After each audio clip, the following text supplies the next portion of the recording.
Hundreds of soldiers and civilians have been killed in the Donbas region of Ukraine in recent days. This is what some of those dead will have seen in their last moments of life.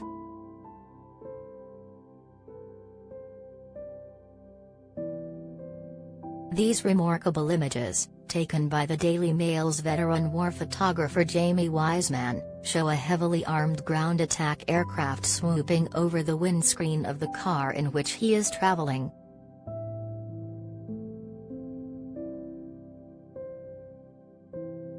It is framed by the blue smear of the vehicle's sun visor. Head-on, its as yet undropped bombs and rockets are clearly visible under the wings.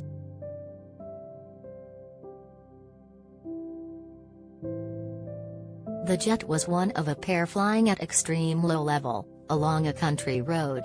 The leader is little more than 50 feet above the sun-blasted highway that the Mail's team are driving down, therefore less than 50 feet above the car roof.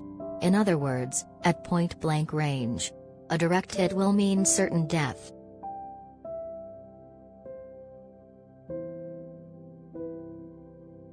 Artillery remains the queen of the battlefield in what is the most dangerous European war since 1945. But airstrikes are also taking a heavy toll.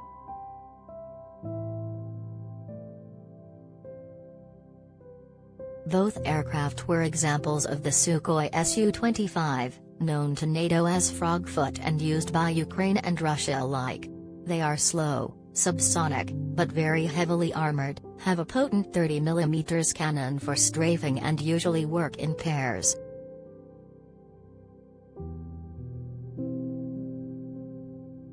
Given the dangers imposed by modern radar and missiles, the Su-25s also have to operate at almost treetop level in order to survive. And so it was that they came upon Jamie's car. It is still unclear which side they belong to.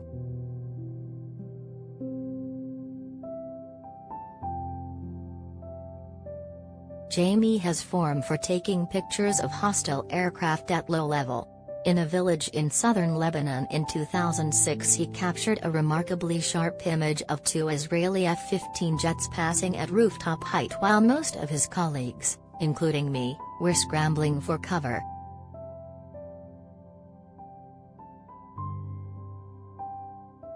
I wasn't there in Donbas this week. He was. Let him tell how it happened.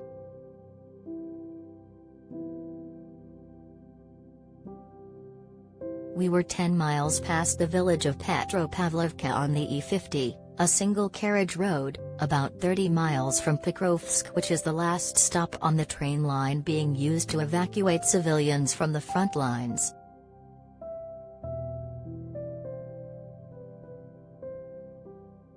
Pokrovsk is at the opening of the Russian jaw closing in on Lysychansk, Kramatorsk and the now inaccessible town of Severodonetsk, and itself no more than 20 or 30 miles from the nearest hostilities.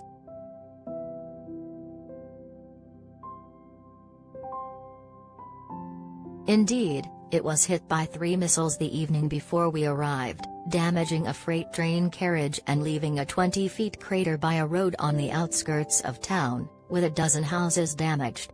The first of the 2 aircraft came hurtling down the road towards us. I said out loud, as calmly as I could in the seconds it approached, that I hoped it was a Ukrainian plane.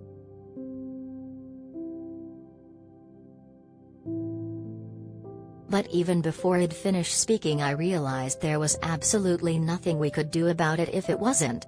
It came in so low, we could see the bombs attached to the underside of the wings.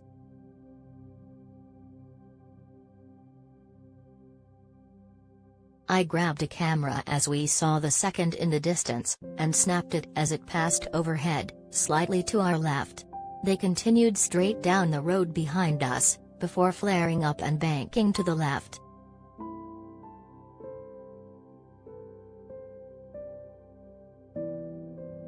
We still don't know if they were Ukrainian or Russian, but our fixer Oleks, whose head is in the picture, reassuringly, although without much confidence, pronounced them Ukrainian.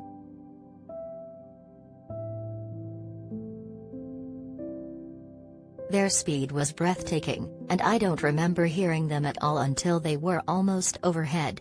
I turned to look back after the first pass to see if they were going to double back. We'd passed a Ukrainian checkpoint only a few minutes earlier. Perhaps that was their target instead?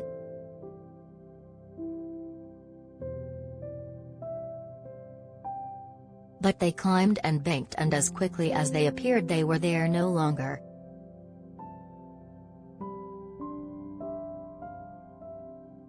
Jamie added, "It's something that used to happen quite frequently on patrol in Afghanistan, a show of strength or support," the soldiers used to say.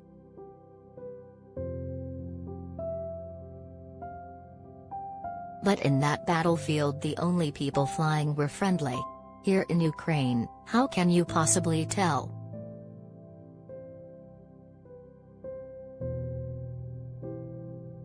There is nothing friendly in Ukraine's skies these days.